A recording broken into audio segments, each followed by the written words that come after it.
Ay bangal daw tayo manan amin nga kailokanuan kakabsat.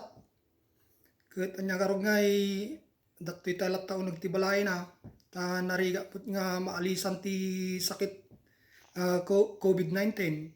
Ket agi istorya tayo lattara. Ket rugyana kaon tag istorya.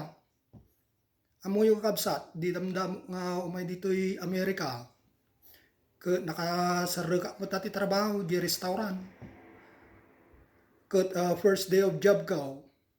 Dati Amerikano napansin na siguro ke madi di aksin ka. Siguro ti kunana dati ket immigrant kunana siguro.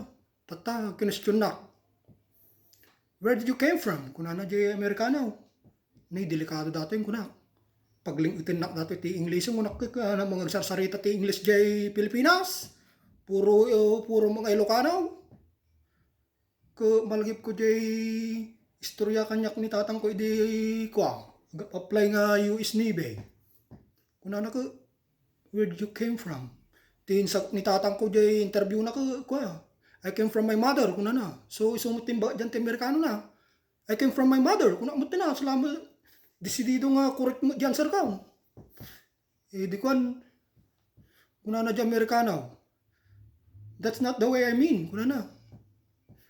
I mean that, what place that you was born, kunana. Or what country that you was born. Ay, pinam ko na. Di yung malagam ti na nga damagan ko na. Kut awang ba't ti may sagot ko ta, nagbat taksin na. Among ti inarami ko kut. Na-realize ko, born ko na na. Kinanta ko na ta kwan. I was born for you. Then I was born for you. Like the girl born for me. Ni, kunana di Amerikano. Pintas mo kayong tipusis mo, kunana. Then, kunana ka. Dapat, agkanta ka langan, kunana. Kasi tinaramig ko na, nagkanta langan. Kanya ngay crowd.